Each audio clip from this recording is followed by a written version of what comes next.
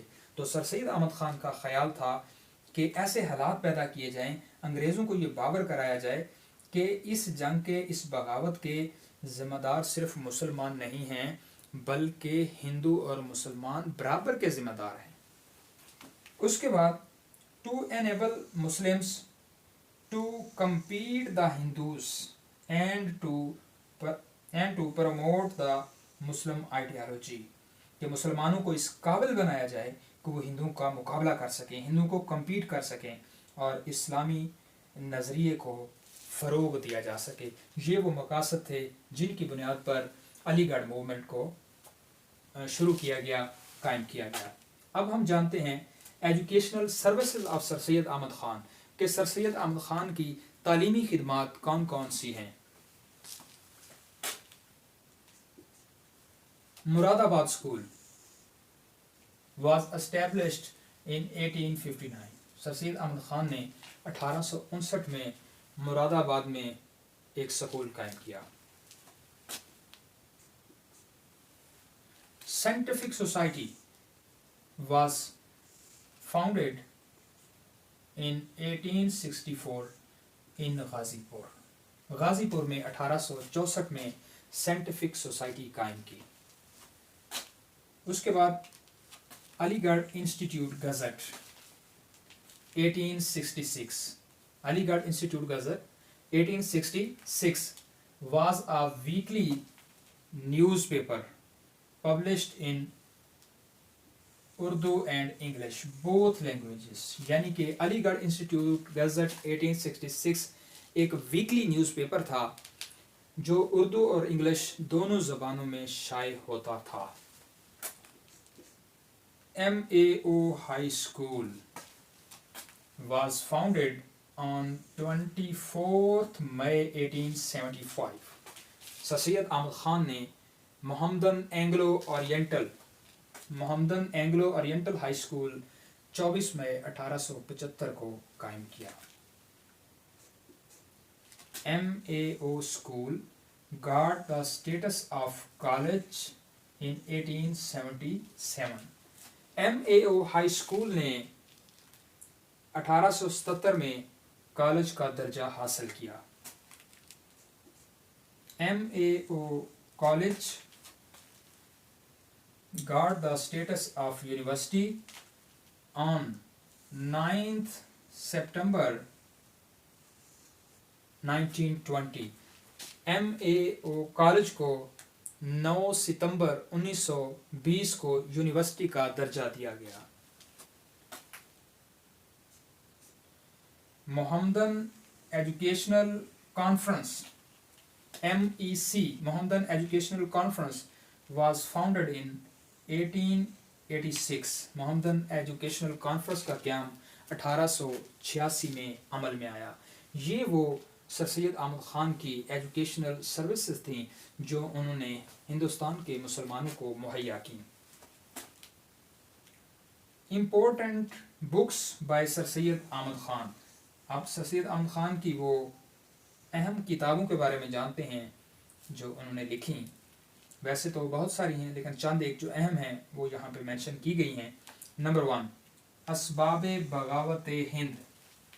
سر سید احمد خان نے اسباب بغاوت ہند میں بغاوت کی وجوہات لکھی کہ وہ کون سی وجوہات تھیں جن کی بنیاد پر ہندوستانیوں نے بغاوت کی.